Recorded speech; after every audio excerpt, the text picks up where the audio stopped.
ఒక ప్రధానమైన అంశాన్ని మీతోని షేర్ చేసుకుని మీ ద్వారా రాష్ట్ర ప్రజానీకానికి వాస్తవాలు చెప్తామనే ఉద్దేశంతో ఈ సమావేశం ఏర్పాటు చేశాం. నేను రోజున గౌరవ ముఖ్యమంత్రి గారు, మన రాష్ట్ర ముఖ్యమంత్రి గారు వేదికగా ఈ రాష్ట్రం తాలూకా వృద్ధి రేటు జిఎస్డిపి 8.21% ఉంది అని చెప్పని అది ఒక ఆర్గనైజేషన్ కోట్ చేశారు. వారు చెప్పారు అని ఢిల్లీలో ఉన్న union ministry of statistics and programme implementation, ministry of statistics and programme implementation వారు చెప్పినట్టుగా మీరు వచ్చి నిర్ణయిస్తూ అది రెండు ప్రధానమైన పత్రికలు, ఒకటి ఈనాడు, రెండు ఆంధ్రజ్యోతి బ్యానర్ ఐటెంలో రెండు చేశారు. నా ఒక విషయం ఏంటంటే, ఏదైనా విషయాన్ని మనం ఇస్తున్నప్పుడు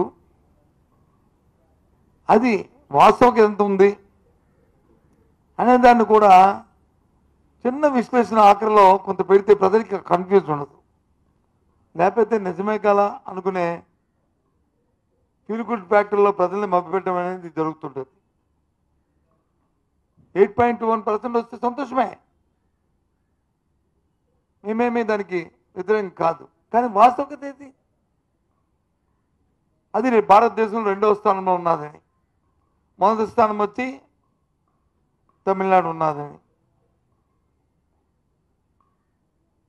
ఈ ఏదైతే ప్రోగ్రామ్ ఇంప్లిమెంటేషన్ ఏదైతే ఉందో, స్టాటిస్టిక్ ప్రోగ్రామ్ ఇంప్లిమెంటేషన్ ఏదైతే ఉందో, దానికి ప్రతి రాష్ట్రం కూడా వాళ్ళ తాలూకా ఎస్టిమేట్స్, వాళ్ళ ప్రొజెక్షన్, ఇగో మా రాష్ట్రంలో ఈ రకంగా ఉండబోతుంది అని వీళ్ళు ఇస్తారు. ఆ ఇచ్చిన దాంట్లో తమిళనాడు వచ్చి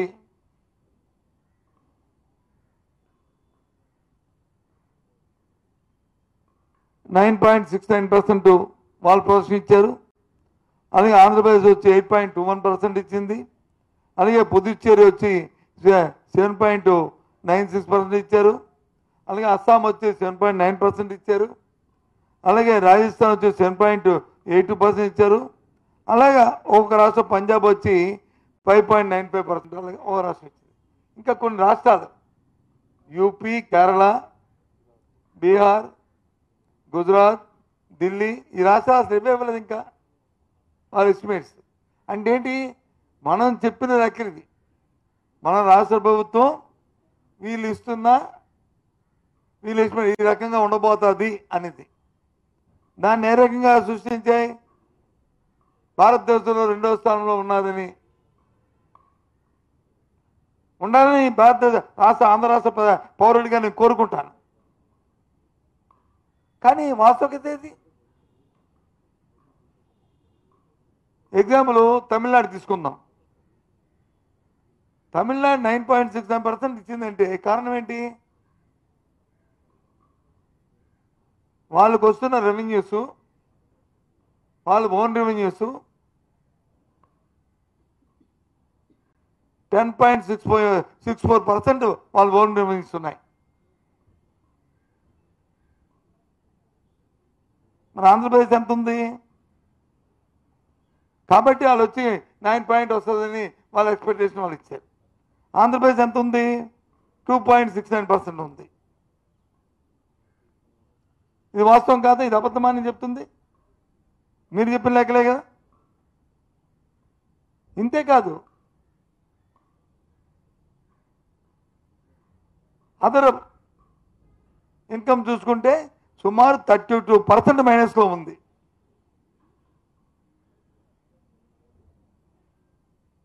పోనీ ఏమైనా క్యాపిటల్ ఎక్స్పెండిచర్ ఏమైనా పెరిగింది అనుకుంటే క్యాపిటల్ ఎక్స్పెండిచర్ 43% క్యాపిటల్ ఎక్స్పెండిచర్ తక్కువ మీరు ఖర్చు పెట్టింది. మరి ఏ రకంగా ఈ 8.2% అయిపోయిందని కాదు. మేము ఇచ్చాము, పంపించాం, మా టార్గెట్ ఇది, మా 8.2% మా టార్గెట్ మాకు ఇప్పుడు రెవెన్యూ రాలేదు అయినా దాన్ని పెంచుకొని ప్రయత్నం చేస్తాం చెప్తే ఓకే ఫైన్. ఎందుకు ఈ మప్పు పెట్టరు?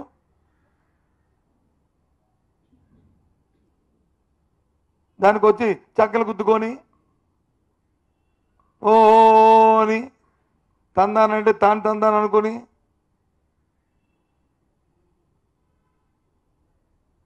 అర్థం అవట్లే. వాస్తవం చెప్పడానికి తప్పేముంది? ఎస్ మా ప్రదర్శన ఇచ్చాం, కానీ ప్రదర్శన పంపించినప్పుడు కూడా వాస్తవికత ఉండాలి.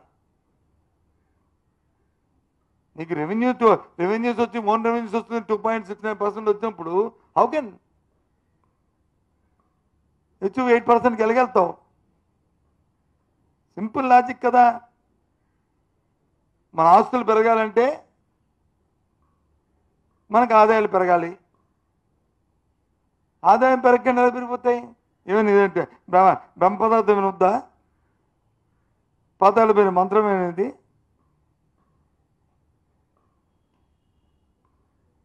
ఎక్కడ? పోనీ గత ప్రభుత్వంతో పోల్చి చేసుకుంటే గత ప్రభుత్వాల్లో అంతకుముందు రాష్ట్రం అధికారంలోకి వచ్చిన 2019లో సుమారు 3,90,000 కోట్ల రూపాయలు వచ్చి పాత ప్రభుత్వం 14 ముందున్న విభజనలో వచ్చిన 1,30,000 కోట్లతో కలుపుకుంటే 3,90,000 కోట్ల రూపాయలు అప్పు ఉంది. గత 5 సంవత్సరాల్లో అది 7,20,000 కోట్లకి వెళ్ళింది. అంటే ఏంటి? సుమారు దగ్గర 3,70,000 కోట్ల రూపాయలు పెరిగింది. ఎస్ పెరిగింది, ఓకే అప్పు పెరిగింది. మరి ఈ 14 నెలల కాలం, ఈ 10 నెలల కాలంలోనే 1,48,000 కోట్లు అప్పు చేశారే.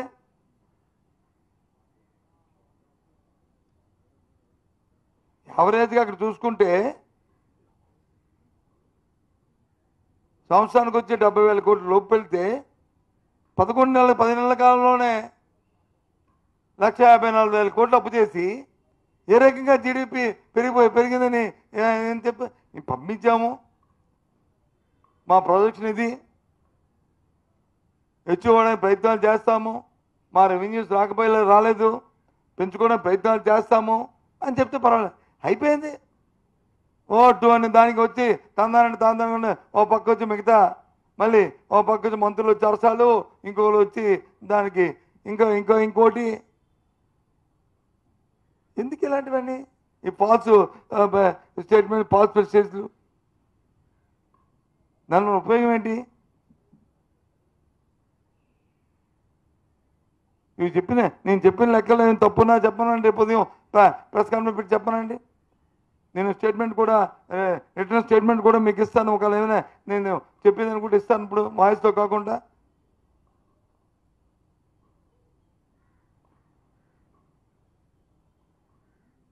కాబట్టి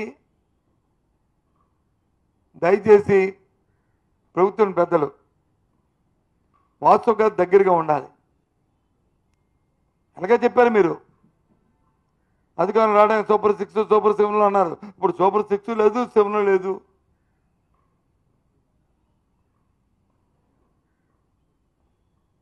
గత 5 సంవత్సరాల్లో 3 లక్షల కోట్ల పైసలకు అప్పు తీసుకొచ్చినా 2,78,000 కోట్ల రూపాయలు డిబిటీ ద్వారా ప్రజలకు ఇచ్చాం. వాళ్ళ కొనుగోలు శక్తి పెంచాం, తద్వారా రాష్ట్ర ఆదాయాన్ని పెంచాం.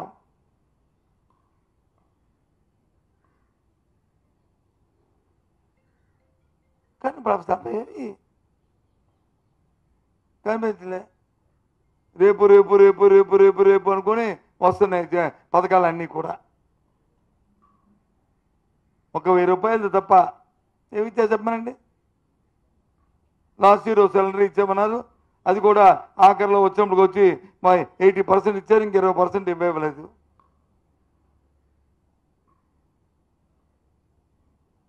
మళ్ళీ ఇప్పుడు ఈ సంవత్సరం అమ్మఒడి అన్నారు, ఎప్పుడు వస్తారో ఇంకా ఆ డేట్లు అంటున్నారు, డేట్లు అలాగా పొడిగించుకొస్తున్నారు. సంక్రాంతి అన్నారు, ఉగాది అన్నారు, బస్సు అన్నారు, ఫ్రీ అన్నారు. అన్నవరం అన్నారు, తిరుపతి అన్నారు, ఆఖరికి వచ్చి నీ ఊర్లో తిరగాలని అని చెప్తున్నారు.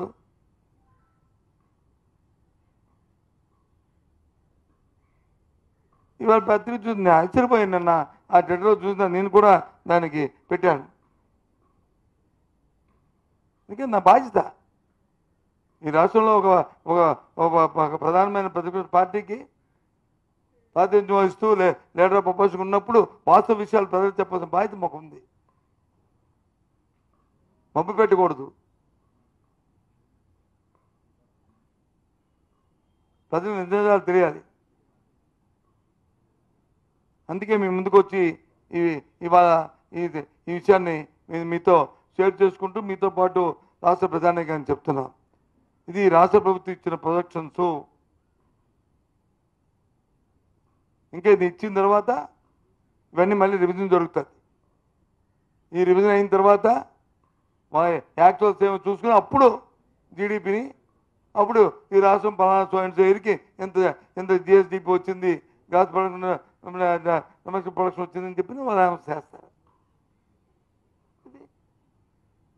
అంతే తీసుకొస్తారు, వేస్తారు అంతే. కామన్ సెన్స్ చదువుకున్న వాళ్ళు అంతమంది ఉన్నారు కదా. మరి అంత అందరికీ చెవులో పువ్వు పెట్టుకునే పరిస్థితుల్లో ఈ రకంగా చేస్తే ఎంతవరకు సమంజసం? కానీ ఇలాంటి వాస్తవ విరుద్ధాలని పెట్టి ప్రజల్ని మబ్బులో పెట్టద్దని రాష్ట్ర ప్రభుత్వంలో ఉన్న పెద్దల్ని అలాగే ప్రధాన పత్రికలైన పత్రికా అధిపతుల్ని మీ ద్వారా కోరుతున్నాం. ఇలాంటి వాటిని తీవ్రంగా ఖండిస్తున్నాం కూడా. ఒక్కొక్క దానికి వద్దామా? ఒక్కొక్క దానికి వద్దాం. ఒకటి 1000 రూపాయలు పెంచారు, ఓకే ఫైన్.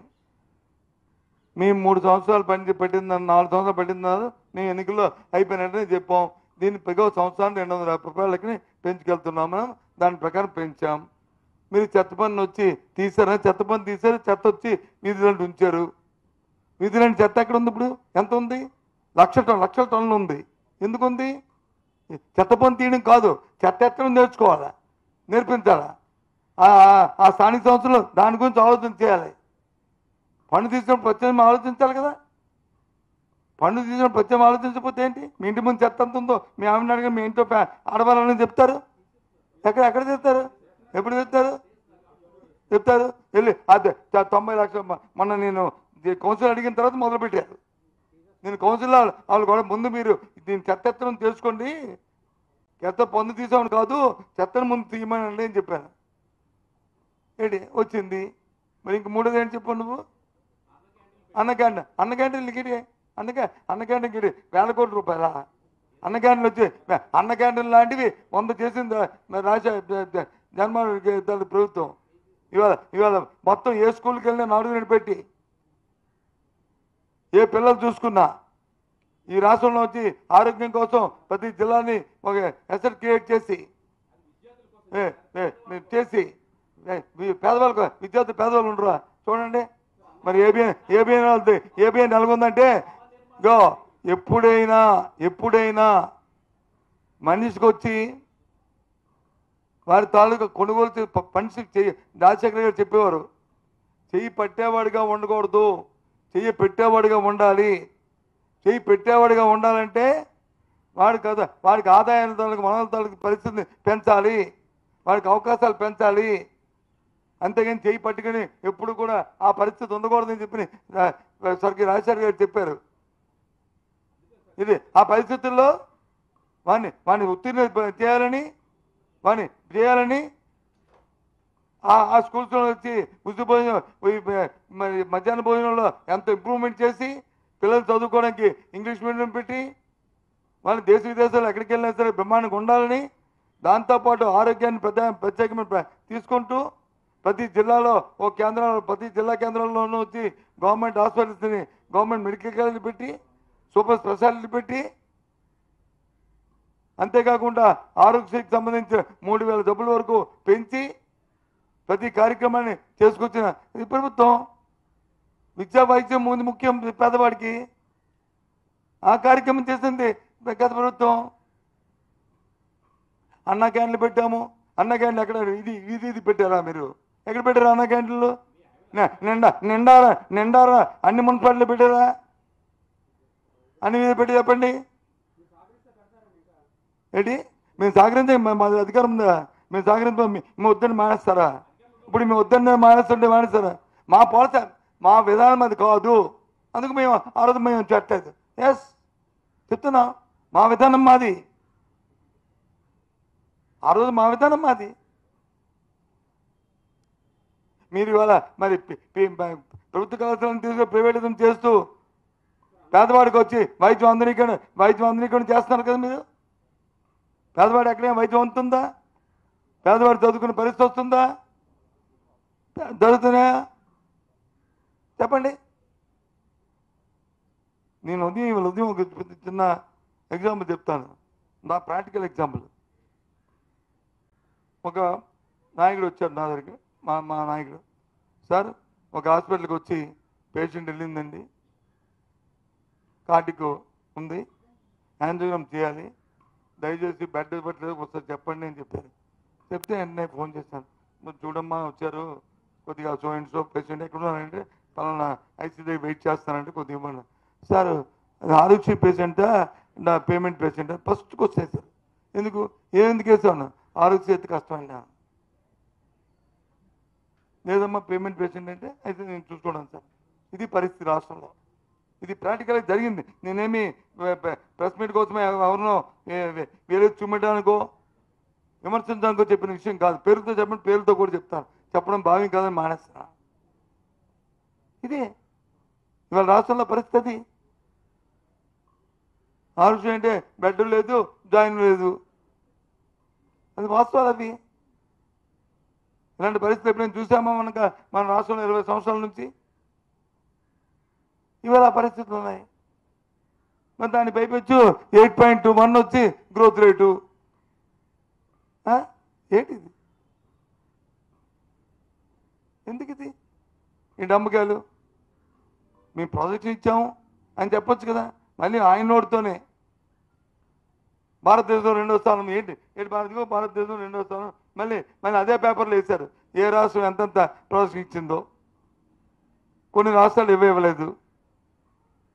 మరి ఇవ్వకపోతే భారతదేశం 2వ స్థానం ఎలాగ వస్తుంది? ఒకవేళ రాష్ట్రాలు ఎందుకంటే ఎక్కువ వస్తాయని ఇస్తే వాళ్ళ మీదకి వచ్చిరా?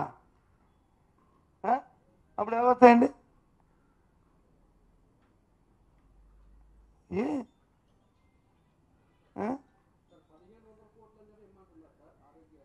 ఏమది గవర్నమెంట్ వాళ్ళు చూసుకుంటూ మా డిమాండు వచ్చిన ప్రతి పేదవాడికి ఏదైతే స్వర్గీయ రాజశేఖర రెడ్డి గారి ఆలోచన ఉందో కార్పొరేట్ వైద్యం వచ్చి అందాలి, అది మా డిమాండ్.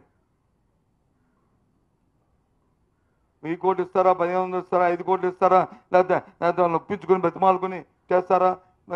చేయాలి. మా డిమాండ్ దాంట్లోకి మేము పోం. దయచేసి ప్రతి పేదవాడికి వైద్యం అందాలి. ఏమైంది?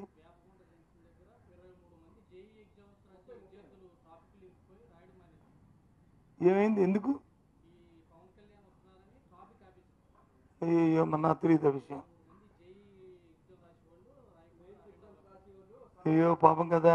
కలెక్టర్ మరి దానికి ఏమైనా ఆల్టర్నేటివ్ చూసాడా వాళ్ళకి? చూడలేదా? ఏమో నాకైతే తెలియదు, నేను ఎంక్వైరీ చేస్తాను. నాకు తెలియదు నిజంగా, ఐ డోంట్ నో.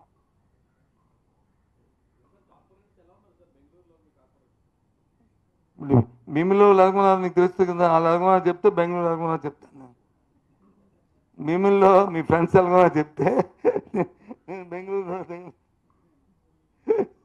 నేను చెప్తాను. ఏంటి పండగ కూడా నీకు ఫోన్ చేస్తారా? సార్ నేను పండగకు వచ్చి, వాళ్ళు బ్రహ్మాండంగా చేసుకున్నారు. ఇక్కడ భీమిల్లో ఉన్న వాళ్ళకంటే బాగా చేసుకున్నారు. భీముల్లో ఉన్న వాళ్ళకంటే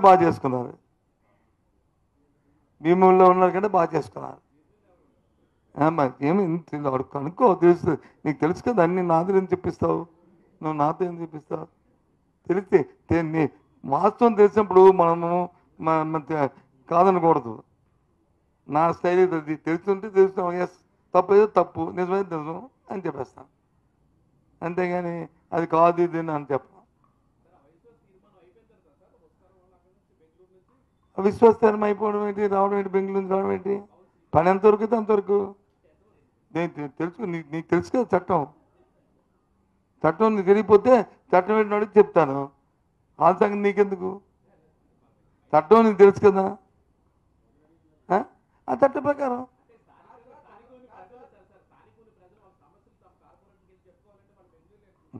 అంతే. 4 సంవత్సరాలు చెప్పారు. ఒక దుష్ట శక్తులు దుర్మార్గ ఆలోచనలు ఉన్న వాళ్ళు ఉన్నప్పుడు కొంత దృష్టికి దూరంగా ఉండడం అనేది ఒక సామెత ఉంది కదా, మన సామెత. దృష్టికి దూరంగా, అందుకు దూరంగా ఉన్నారు అంతే, అంతకంటే ఏం లేదు. అంతకంటే ఏం లేదు, అదొకటే సామెత. మన పెద్దలు చెప్తారు కదా, దృష్టికి దూరంగా ఉన్నారు, అందుకనే దూరంగా ఉన్నారు, అంతకంటే ఇంకేం లేదు.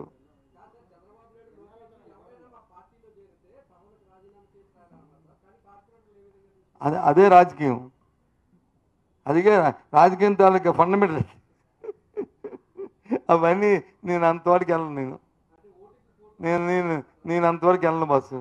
నేను అంతవరకు వెళ్ళను. నేను ఎవరిని విమర్శించను, ఎవరిని ఎన్నో. వాస్తవం ఏదైతే చెప్తాను. మీ నలుగురు కూర్చొని మాట్లాడుకోండి.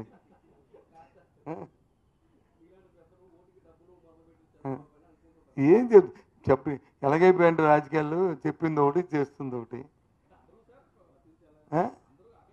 ఏంటి ఎందుకు రాజకీయ జగన్మోహన్ రెడ్డి ఉండేవాడు, ఆయన వచ్చి చెప్పాడు. ఏమని చెప్పారు ఆయన? మేనిఫెస్టోలో ఇమ్మంటే నేను ఇవ్వను, నేను మాట చెప్తే మళ్ళీ నేను వచ్చి చెప్పింది చేయాలి, కాబట్టి నేను ఎందుకంటే నేను ఎక్కువ ఇవ్వలేను అని చెప్పాడు ఆయన. సిపిఎస్ రద్దుకి అప్పుడు ఎలక్షన్ ముందు చెప్పాము, అయినట్టు ఇది అవ్వదు అని చెప్పి ఓపెన్ అపాలజీ అడిగాము. వాళ్ళు బాధపడ్డారు. ఆ బాధకు మాకు వచ్చి కొంత శిక్షణ వేస్తే మనం ఎన్నికలు వేయచ్చు, తప్పు కాదు. మరి ఇప్పుడు సిపిఎస్ రద్దు చెప్పారు కదా, అయినట్టు మొదటి సంతకం పెడతానని చెప్పారు కదా డిప్యూటీ సీఎం గారును. మరి ఏది ఎంతవరకు? 11 నెలలు అయింది కదా, మరి 11 నెలలు అయింది కదా. ఎన్నికల్లో చెప్పారు, ఎమ్మెల్యే సంగతి పక్కన పెట్టు. మరి ఏది 11 నెలలు అయింది? ఏది నేను అడగట్లేదే. దానికి అన్ని సమాధానం మళ్ళీ ప్రజలే చెప్తారు. దానికి కానీ 8.21లు, ఈ 9.9%లు, ఈ 10లు వాస్తవంగా దగ్గరగా ఇస్తే బాగుంటుంది. అది కూడా మేము ఇచ్చాము, మా తాలూ ప్రొజెక్షన్ ఇది, మీ ట్రై మీ రకంగా అనుకుంటున్నాం. ఈవెన్ దో 2.6% వచ్చింది, ఇంకా 2-3 నెలలు టైం ఉంది, ఇంకా 10 నెలల టైం ఉంది, దీన్ని పెంచుకోవడం ప్రయత్నం చేస్తాము అని అన్నాం అనుకో, బాగుంది. అప్పుడే రావడం, అప్పుడే ఎపిసోడ్ చేసేయడం, ఓ గుడ్ గవర్నెన్స్ అనడం, దానికి వచ్చి ఓ పేరు పెట్టడం, ఏంటిది? అవును, నవ్విపోతాడు. కానీ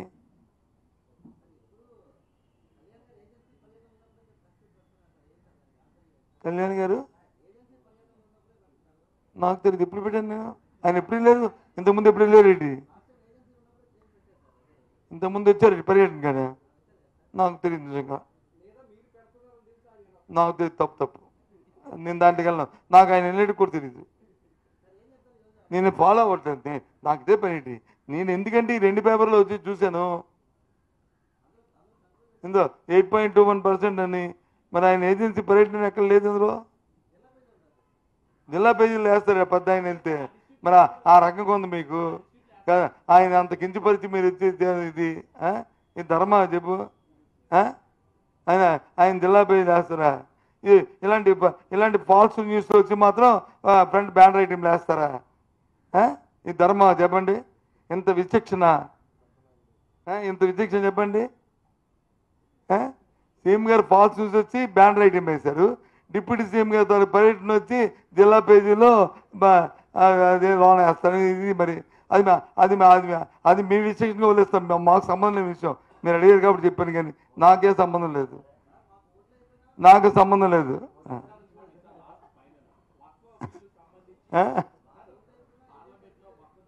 ఇదే మీద ఉండు, పార్లమెంట్ వరకు వెళ్ళిపోయాడు, ఇక్కడ తీసి చెప్పమ్మా.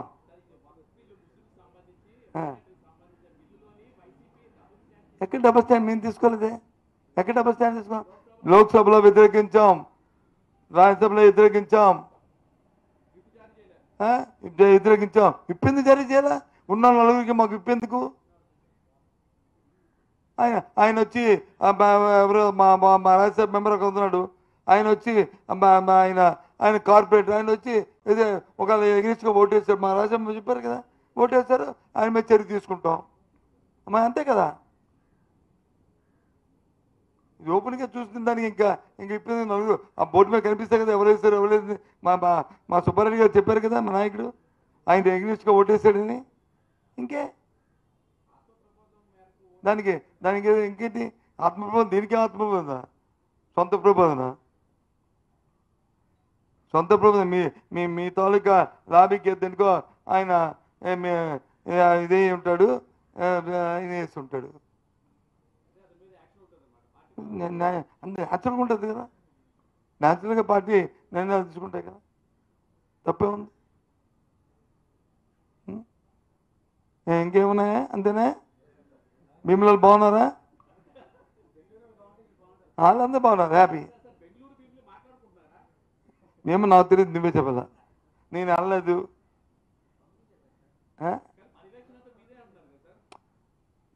ఒక రాజకీయ పార్టీలో ఉన్నప్పుడు, రాజకీయ పార్టీలో పరిణామాలు జరుగుతున్నప్పుడు, ఆ పార్టీలో ఉంటున్న నాయకత్వాల్లో ఉన్నప్పుడు కంపల్సరీ దాన్ని పర్యవేక్షించిన అవసరం ఆవశ్యకత ఉంది. ఏ స్థాయిలో ఉన్నది ఆ స్థాయిలో, ఏ స్థాయిలో ఆ స్థాయిలో. మా కార్పొరేట్ స్థాయిలో మా ముల్లాపురం ఉన్నాడు, ఆయన స్థాయిలో ఆయన అక్కడ ఉన్న వాళ్ళందరూ చూసుకుంటాడు.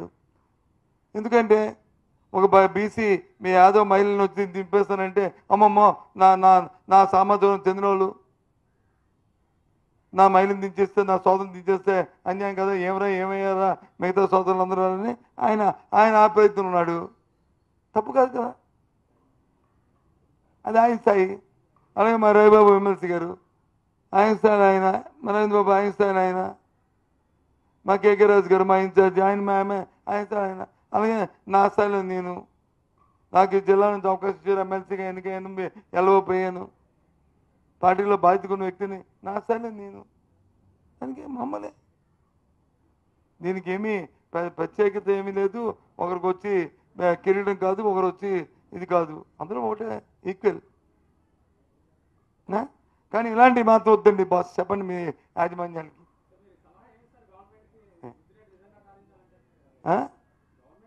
ఉద్దిరెడ్డి సాధించే నిజంగా సాధించాలంటే ఇచ్చిన వాగ్దానాలు నెరవేర్చుకోవడం, ఫాల్స్ పర్ఫార్మెన్సెస్ కాకుండా చిత్తశుద్ధితో వచ్చి చేయడం. ఏదైనా ఒక కార్యక్రమాన్ని ఇస్తే ఆ కార్యక్రమాన్ని వచ్చి అమలు జరిగే క్షేత్రస్థాయి వరకు వెళ్ళి అది ఇంప్లిమెంట్ అవుతుందో లేదని పర్యవేక్షించుకొని అవి చేస్తే ఆటోమేటిక్గా వస్తాయి, వస్తాయి. అంతేగాని మనం ఒక స్టేట్మెంట్ ఇచ్చేసి కూర్చుంటే రావే. దానికి ప్రక్రియ చేయాలి కదా, ప్రక్రియ చేయకుండా ఎలా వస్తాయి, ఏ రకంగా వస్తాయి చెప్పండి. ఇప్పుడు ఇక్కడంతా కూడా ఇప్పుడు రియల్ ఎస్టేట్ ఉంది. ఓ సంవత్సరం కిందటికి ఇప్పటికి వైజాగ్లో వచ్చి అపార్ట్మెంట్స్ ఎవడు కొనే పరిస్థితి ఉంది, ఇప్పుడు అమ్మాయి పరిస్థితి ఉంది, కానీ కొనేవాడు ఎవడున్నాడా? ఎందుకు వచ్చింది? ఎందుకు భూములు వచ్చి ధర తగ్గించి అమ్ముతాను కొనట్లేదు? ఎందుకు ఆ లావాదేవీలు ఆగినాయి అనేది ఒకసారి ప్రభుత్వాలు ఆలోచన చేసుకుంటే బాగుంటుంది. ఆలోచన చేయకపోతే తిరగా ఉంటాయి. కాలం గడిచిపోవడానికి ఏముంది, ఉదయం లేస్తే రాత్రి అయిపోద్ది. 12 గంటలు ప్రెస్ కాన్ఫరెన్స్ పెట్టాను, మళ్ళీ పెద్దవాళ్ళు ఎవరు పెడతారంటే బాగోదు కదా, మనం ఆ టైం మానేసి 5 గంటలు అప్పుడు అయిపోయింది కదా, 5 గంటలు. మళ్ళీ రాత్రి అయిపోతే లైట్ ఆపితే తెల్లారిపోతుంది. మళ్ళీ రోజు గడిచిపోవడానికి ఏముంది, చూద్దాం. ఏం మానవుడు ఆశాజీవి. 2 పాయింట్లు, ఒకటి నిజాయితీ, 2 అవతలవాడి తాలూకా చేసిన ఫాల్స్ ప్రామిసెస్, ఫాల్స్ ప్రెస్టేజ్, ప్రజలను మభ్యపెట్టాడు, ప్రజలు పడుతున్న ఇబ్బందులు కష్టాలు ఆటోమేటిక్గా అది రిఫ్లెక్ట్ టు ఓటు. అది అన్నిసార్లు మేనేజ్మెంట్ అయిపోతాయని కూడా పొరపాటు. కొన్ని సందర్భాలే మేనేజ్మెంట్ తప్ప అన్ని సందర్భాల్లో మేనేజ్మెంట్ అన్నీ జరిగిపోతుంది అనుకుంటే పొరపాటు జరగవు. దయచేసి నాకు నా వరకు. కాబట్టి మేనేజ్మెంట్కి ఎక్కువగా పెట్టే కంటే వాస్తవికతకి ఎక్కువ పెట్టుకుంటే మంచిది. నా తాలూకా సూచనగా అడిగా కాబట్టి చెప్తున్నాను. ఓకేనా? బాయ్, పదండి కాఫీ తాగుదాం రండి.